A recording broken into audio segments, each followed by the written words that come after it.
年全国的农村都在大跃进，祺水也同样的在跃进着。Le district rural de Shenyang, à 800 km au sud de Pékin, a été choisi comme modèle national. En 1958, plus d'1 million de fonctionnaires de toute la Chine y sont allés pour apprendre.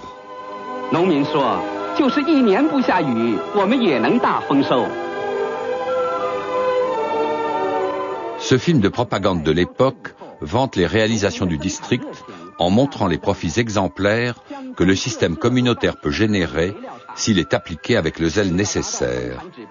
Mais ces images ne sont qu'un mensonge.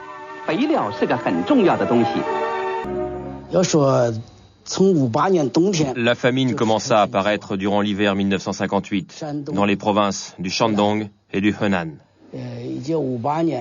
Selon les chiffres officiels, le nombre de morts passa de 1 440 000 en 1958 à 4 620 000 en 1959, puis en 1960 à presque 10 millions.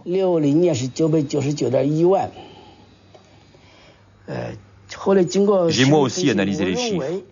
À mon avis, la famine, durant cette période, a fait en tout 38 millions de victimes.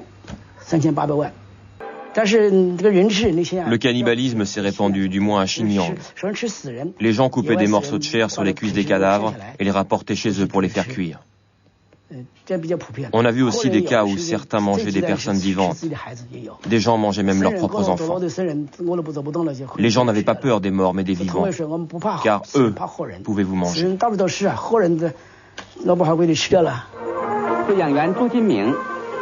Il n'existe pas une seule photo de la famine. Personne n'en a jamais pris.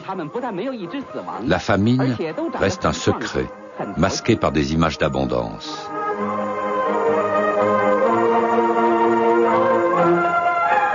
Mao sait que si la vérité éclate, les ennemis de Pékin vont jubiler à l'idée des souffrances causées par sa politique. À Xinjiang, la région modèle, où 1 million de personnes, 1/8 de la population est mort de faim, les médias de l'État dépeignent un monde souriant, totalement fictif. Afin que personne n'apprenne la vérité, la zone est bouclée et la circulation des personnes et des informations est interdite. Lors d'une conférence nationale, en 1962, Liu Shaoxi cite son informateur. La famine est due pour 30% aux catastrophes naturelles et pour 70% aux erreurs humaines. Mao est furieux. Il fait son autocritique avec réticence. Son autorité est intacte, mais il commence à se demander si Liu est bien le successeur qui convient.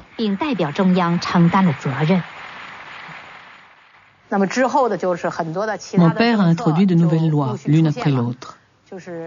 Ces lois permettaient à chaque famille d'exploiter vraiment la terre et de donner aux paysans des lopins privés où ils pouvaient cultiver des produits pour eux. Plus tard, le président Mao a critiqué ces mesures en disant qu'elles étaient bien pires que celles de Khrouchtchev. Mao réfléchit à ce qu'il lui reste à faire. Nous n'avons compris que plus tard. Il a dit « Nous devons former la nouvelle génération des révolutionnaires qui nous succéderont. Et la seule façon pour eux d'apprendre à devenir des dirigeants, c'est de faire la révolution. » Il n'est pas entré dans les détails, mais si on se dit « Contre qui pouvait-il faire la révolution ?» je répondrai « Contre son propre gouvernement et contre le parti. » C'était la seule possibilité.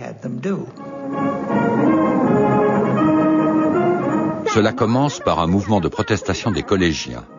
Ils dénoncent les autorités scolaires et surtout la bureaucratie du parti. En mai, une jeune enseignante de philosophie colle une affiche murale accusant la direction de son université d'être réactionnaire. Mao prend fait et cause pour elle et la jeune femme, Ni Yuanzi, devient célèbre. Le 18 août 1966 à l'aube, Mao apparaît en personne pour passer en revue ses jeunes sympathisants. 1 million au plus de troupes de choc qui ont répondu à son appel pour soutenir la pureté de la révolution chinoise. Les gardes rouges, qui bientôt se diviseront en factions violentes, s'engagent tous à donner leur vie pour défendre la cause du président.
L'ordre de Lin Biao, écraser toutes les vieilleries, est transmis lors des réunions des gardes rouges à travers la Chine.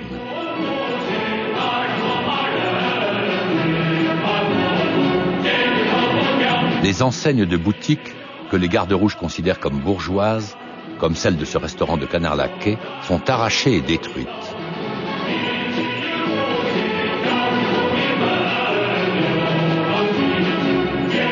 Les noms de rues sont changés. Les anciens sont aplatis à coups de marteau, comme si la décadence pouvait en sortir. La route qui longe l'ambassade russe est rebaptisée rue de l'antirévisionnisme. Et ce que l'on fait aux choses, on le fait aussi aux gens. Quand les gardes rouges ont surgi, il y a eu une campagne de perquisition et de saisie. Mes frères aînés y ont pris part et moi aussi.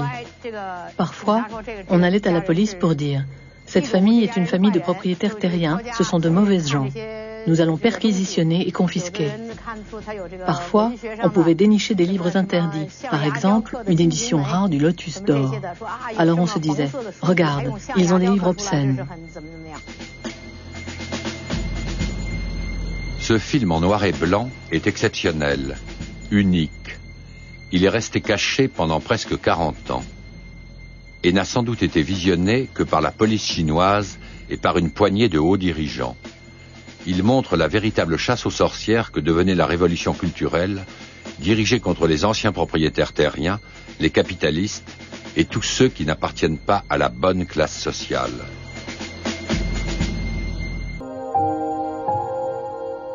La révolution culturelle est surtout une tentative pour changer l'esprit des gens, pour le laver des vieilles pensées et des comportements qui vont avec.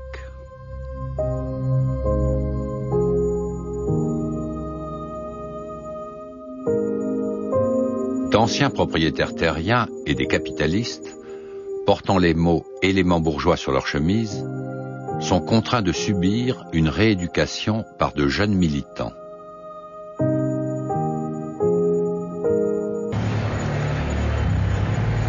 Les destructions matérielles menées par les gardes rouges sont sans précédent dans toute la longue histoire de la Chine. Même dans le lointain Tibet, des monastères sont mis à sac et rasés. Les sites les plus importants, comme la cité interdite, sont protégés sur ordre de Chou En-lai. Mais ailleurs, les troupes de choc de Mao ont carte blanche.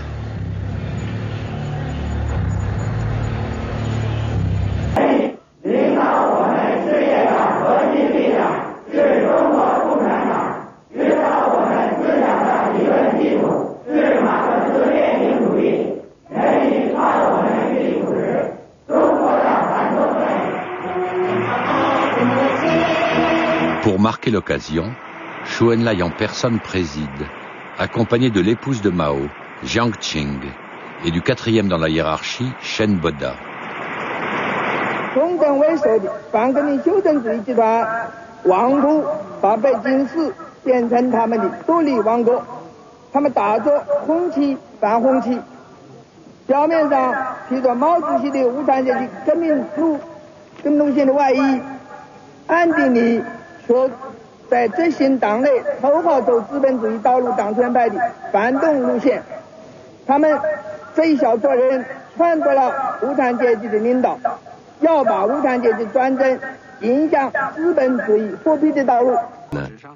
Ils battaient les gens, ils allaient même jusqu'à les exécuter.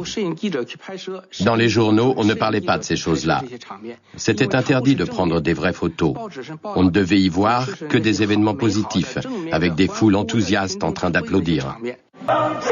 Les gardes rouges, leur rôle terminé, sont expédiés par Mao pour travailler à la campagne tout en lui jurant une loyauté indéfectible. 毛主席啊，毛主席指出的道路，我们坚决走。到农村去，接受贫下中农的再教育；到农村去，滚一身泥巴，把无限中义民的红心锤炼得更红更红。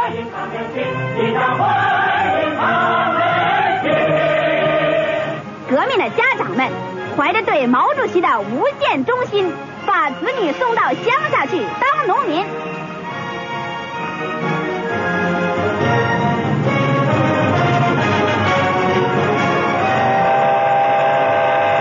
再见，祝你们在广阔的天地里锻炼成长。再见，祝你们沿着毛主席指引的光明大道奋勇前进。6 mois plus tard, Mao peut enfin organiser un congrès du parti, le premier depuis 11 ans, pour déclarer que la révolution culturelle se termine, couronnée de succès.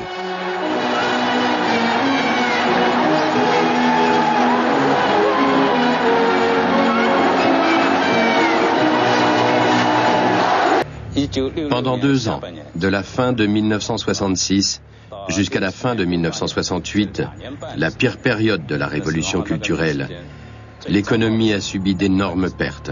Le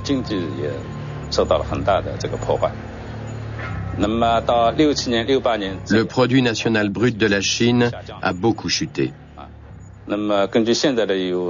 Selon ce qu'on sait maintenant, la baisse globale fut de l'ordre de 13 ou 14%.